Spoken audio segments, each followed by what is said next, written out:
Reading with your kids. Hola, ni hao, konnichiwa, assalamu alaikum, shalom, mahaba, moni muli wanji, namaste, jumbo, bienvenidos. Hi, my name is Jed Lee, and this is the Reading with Your Kids podcast. We are coming to you from the beautiful neighborhood of Reedville in the southwest corner of Boston, Massachusetts. We are so delighted and so very honored that you join us in our mission to help all families grow closer through reading. Please be sure to tell all of your family and friends about the show, and please be sure to subscribe to the show in the iHeartRadio app, on Spotify, Apple Podcasts, Amazon Music, Stitcher Radio, wherever you get your podcasts. Our guest is Amy Polonski. She is joining us to celebrate her middle grade novel, World Made of Glass. Before we invite Amy into the studio, we want to let you know that this episode of the Reading with Your Kids podcast is brought to you by Help Ringo Tame His Temper. It is the latest in the award-winning Adventures of Harry and Friends series written by Sarah Belisa Tucker. And in fact, this new totally interactive book is the first in a new series of books within the Adventures of Harry and Friends series. It's a really wonderful book. We love it. It is totally interactive, and it's going to teach your kids some really valuable character education lessons. The Adventures of Harry and Friends picture book series grew out of the Harry and Friends Black Belt Principles character education program created by Sarah Belisa Tucker. If you or your child like imaginative characters, beautiful illustrations, and setting positive examples, then you'll love Sarah Belisa Tucker's confidence-building books. And the latest in those great books is Help Ringo Tame His Temper. You can learn more by going to adventuresofharryandfriends.com. Join us right now from the beautiful city of Chicago. Our guest is here today to celebrate her middle grade novel. It is called World Made of Glass. Please welcome to the show, Amy Polonski. Hey, Amy, how are you? Hey, Jed, I'm doing well. How are you? Wonderful. It's we're both commenting on how little snow Boston and Chicago have received this season, and I probably just jinxed it. I was going to say the same thing. Don't publicize that to the weather gods and goddesses.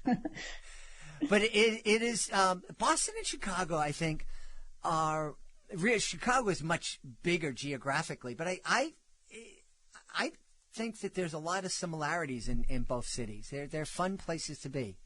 Interesting. Yeah, that I lived in Boston actually for a year, and I live outside of Chicago. When I was in Boston, I lived in a more urban area, so I feel like I actually got more of the Boston experience in a sense than I actually get of Chicago, since we don't actually go into the city to just walk around the city that much. We go visit family and friends, but there is sort of a similar vibe in certain areas of Chicago to Boston. Yeah. So tell us all about World Made of Glass, please. Okay. So World Made of Glass is historical fiction. It takes place in 1987 in New York City, and the main character, Iris, is in 7th grade. And when she was in 6th grade, about a year and a half before the book starts, her parents got divorced in an amicable way. Her dad came out as gay, and her dad and his partner, JR, ended up moving into a unit in the same apartment building as Iris and her mom, so that they could all sort of still be close together, etc. So it's a very friendly divorce. The conflict in the story comes the first conflict, I guess, comes right away in that the reader is told that Iris's dad has AIDS and is dying. And it's not a huge spoiler to let you know that very soon after the book begins, he does die of AIDS. And this was, so in 1987, basically there was, this was sort of the very beginning days of the public's awareness about HIV and AIDS. Of course, the people who had HIV and AIDS had been very aware for many years of what was going on, but it was very much kept from the public by the government, the news media, the pharmaceutical companies. Nobody really was publicizing or paying that much attention to this virus because the people who were primarily impacted by it were marginalized people. So they were mostly gay men or intravenous drug users. And these people were sidelined by sort of the mainstream society. So throughout the book, Iris becomes increasingly aware of the fact that her dad was very much discriminated against as a gay man with HIV and then AIDS. And a lot of the reason why there weren't any viable treatment options at that point was simply because there hadn't been nearly enough research on it. And the reason for that was because the people in positions of power didn't care, because this wasn't something that seemed to be impacting mainstream, quote unquote, mainstream Americans. So as the book progresses, she gets increasingly aware of what the reality of the situation is, and also kind of dives into advocacy as a way to help funnel her anger somewhere, because she's sort of drowning in it. And so she learns throughout the book the power of advocacy and of leaning on her community as she sort of figures out how to grapple with these very difficult situations in her life. It's a very, very difficult period in our time here, in, especially here in the United States, because I think it was kind of there was a lot happening. It was affecting a lot of people here in the United States. And I was going to make a joke at the beginning telling you that I was really offended that a period in my life, I hate thinking that I lived through history. Yes, me too. I mean, I am exactly Iris's age. I was also 12 in 1987. And when I first started writing the book, I kind of didn't want to admit to myself that it was historical fiction, because that makes me officially elderly. And I just have to own it. It is what it is. Our lives are historical fiction now. So yeah, I kind of feel that way every Halloween when you go into the costume stores and they're selling hippie Halloween costumes. Yeah. And I'm like, dude, that was how I went to high school. And I have to be honest with you. I'm just realizing that maybe the reason I'm making a joke at this point in our conversation is because we're decades from 1987, and it's still kind of difficult talking about AIDS and HIV, and especially about that time and the reaction to the people who were suffering. Right. Yeah, it was very much a stigmatized illness, and I think that stigma really, it has a long shelf life, so to speak. So it's interesting because people of our generation when we hear HIV and AIDS, I think we might more immediately think of that stigma that we were brought up with. And I don't know what it was like for you growing up, but I know for me, when I was in middle school, so that would have been like 86 to 88. There was I remember starting to hear a little bit about HIV and AIDS. Like my parents would mention little things here and there, like, oh, there's this new virus it's scary. I mean, that was what it was. There was a lot of fear around the conversations, but more than that, I mean, there weren't really conversations, so to speak. It was just little mentions here and there. I think more than the fear, what I really absorbed was that there was like a lot of silence around it. Mm-hmm. And it wasn't just not really talked about. In my circle, and I grew up outside of Chicago, in a pretty progressive neighborhood, but there was just silence about it. And the message that I absorbed from that silence was that, oh, there's this scary, terrible thing, but it doesn't impact me. So, I don't need to worry about it. That's what I took from that was the message that I internalized because of this. There was so much silence around it. And I think that, that is one of the ideas that really inspired the book, the activism angle in the book, this idea that there was this terrible, scary thing happening. And even though it did not impact 12-year-old me directly, it's something that I should have known about and should have cared about, because marginalized people were being very, very much harmed and were dying because of this. And I really wanted to sort of focus on that idea that if there's something that is impacting marginalized people, or something that's wrong that's impacting someone other than oneself, as a human being, we still have a responsibility to know and care about that. You're right. And it's interesting that the way HIV and AIDS became something that society cared about was because of somebody that wasn't all that much older than you, Ryan White. Somebody I think it was 15 or 16, and contracted HIV and AIDS through a blood transfusion. He was, I think, had some kind of blood disorder. Yeah. And so then all of a sudden with this young white kid who got AIDS, and he was innocent. Right. As if the other people who had gotten AIDS had committed a crime. And so it really kind of changed the way we were looking at it. And but it's still, the reaction was way too late. Right.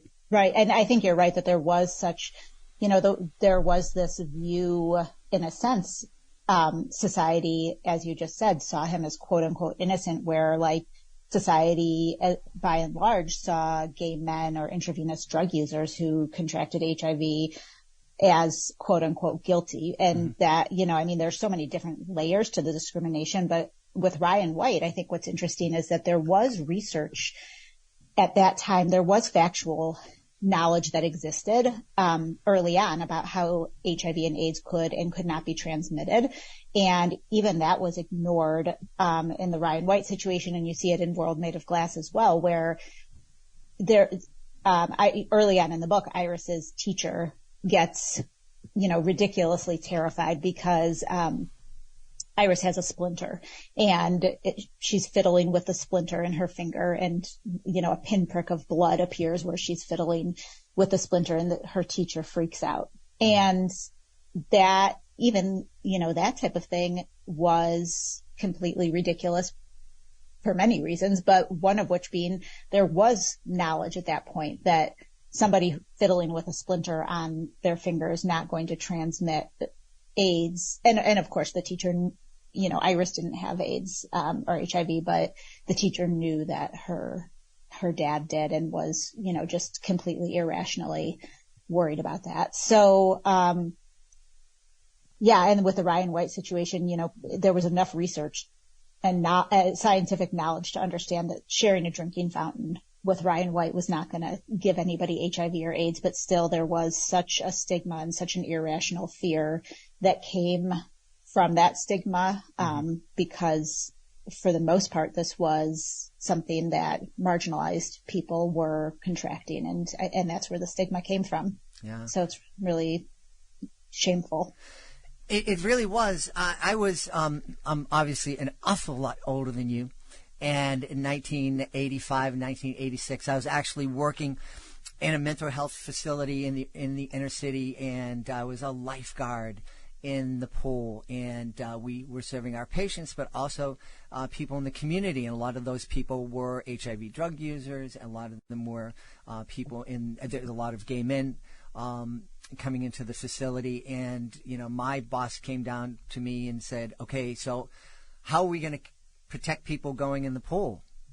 And little old me, and this was a doctor asking me, and I'm like, I don't know. We tell people who have colds they can't go swimming. Do we tell people who use drugs and are gay they can't swim? We can't say that. And I go, I don't know what we do. And there was so much. There's so much chatter going on, and it kind of reminds me of what's happening now. A lot of people were bloviating who really didn't know anything. Right. And there was a lot of opinions. While being from the city, a lot of people talking out of a part of their body they shouldn't have been talking out of. Right. Right. And I think we see some of that around COVID. And it's like we didn't learn our lesson. Right. Yeah. And that was, the COVID was really what inspired me to write this book because, as I was sort of watching the national response to COVID at the very beginning, it was something that everybody was at the very least very aware of, regardless of what some people might have thought. And, certainly it was a politicized response, but everybody was aware. And I thought to myself early on that it dawned on me that this wasn't the first pandemic that I had experienced, but the way that the country as a whole was responding to COVID was so different from how the country as a whole responded to HIV and AIDS. And with COVID, it was, the response was that, okay, people thought, okay, this can impact everybody equally. Therefore we care. Now, of course, marginalized people, who were kind of, needed to work, in supermarkets and whatnot early on became disproportionately impacted by COVID. So, the marginalized people were more impacted, by COVID, but it was something that the public saw as like an equal opportunity virus. Whereas at the beginning of, in 1987, people still had this thought that HIV is a virus that, like this is only impacting this very small sliver of society. So the vast majority of people just sort of, pushed it aside and thought this is something that I don't even need to care about. So certainly the response to COVID in comparison to the response to HIV and AIDS impacted the way that it impacted my thought process about writing this novel. Mm-hmm. Yeah. One of the things I remember hearing back in the 80s was this was a plague that these people brought upon themselves. The gay plague, that's what they called it. The gay plague. Mm-hmm. And I just, people are free to believe what they want to believe in terms of their religious tradition and whatnot. But I think if you believe that your God is going to send down a plague on a certain group of people, I think you should rethink your religious beliefs. Yeah. I'm with you. Mm-hmm. Yeah. How did writing this book change you? That's a really good question. How did it change me? I mean, as I was writing this book, I was sort of also living through a time in my life where I was starting to do a lot of advocacy work for trans kids. I have a very close family member who is trans. And so I think that the book actually, Iris's journey sort of parallels my own journey in that Iris throughout the book realizes that the way that you sort of do this really hard thing of serving as a close ally to somebody who is very much marginalized is you find your community and you sort of work as an advocate with that community as a way to both make change and stay sane. And so I think the book changed me in that I kind of followed in Iris's footsteps in a sense, and that I became even more devoted to advocacy work and leaning on a community of like-minded, sort of equally impacted allies to trans kids. So it was kind of an interesting experience in that I had to sort of write Iris's story of becoming an advocate in order to sort of realize like, oh yeah, this is kind of what's going to save my own sanity as well. Mm-hmm. Mm-hmm. Yeah. And that's an area now that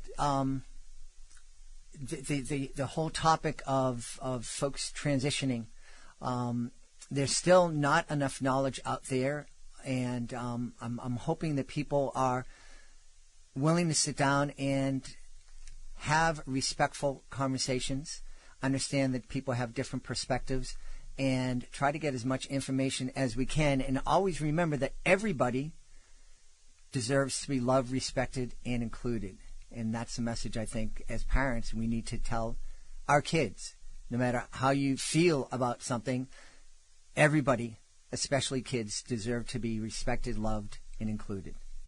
Right. Yep. I mean, trans people, trans kids, queer people, queer kids have always existed, and we sort of were getting to a place as a society where this was becoming more celebrated and more acceptable. And I think that really frightened some people who struggle with acceptance. And now I think we're seeing the backlash, and it's very incredibly serious and incredibly real, because there are children across the country in states who are actively working to harm them, who are, to say that they're negatively impacted, it is an understatement. I mean, this is completely life altering for somebody, for so many children in this country right now. And it's just so incredibly infuriating and so sad, because we were making progress and then we just, took so many steps backward, and the kids are the ones who are now suffering and struggling immeasurably. And it's just, it's completely immoral. Yeah. Well, this has been a really powerful conversation.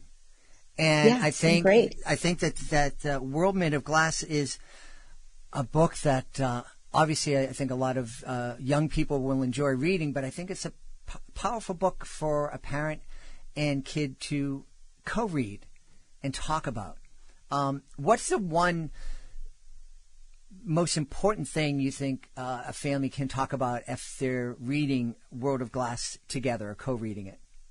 Yeah, I mean, I agree with you. I think it's a great book for kids and parents to read together. I think kids will have questions about it. And I know that from my own experience working with kids as a teacher and as a parent, I think that one of the biggest questions that kids often have is, like, how could something happen that was so immoral, so wrong? Like, how could the people who are in charge have done something that was just so, at the most basic level, like so unkind and unfair?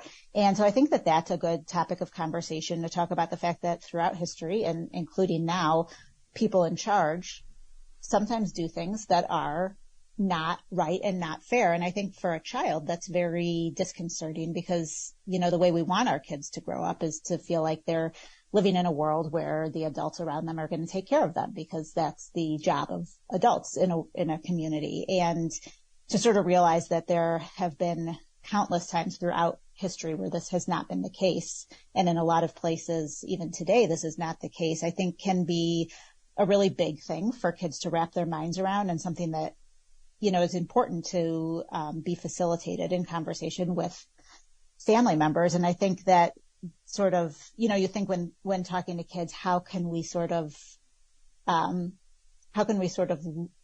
take this really heavy thing and turn it into something actionable that feels empowering rather than just sad and depressing? And I think that that's where the advocacy angle in the book really comes into play, where kids can be taught that, unfortunately, this is true, that sometimes adults in this world make really bad decisions, but you have a voice. Mm-hmm. And if you look at your world through a lens of kindness and you think, okay, how is this thing impacting this person? Is this a kind thing to do? Is this a moral and fair thing to do? And if not, what can I do to speak up in a way that is nonviolent, that is, where I have an argument that's based on facts? Mm-hmm.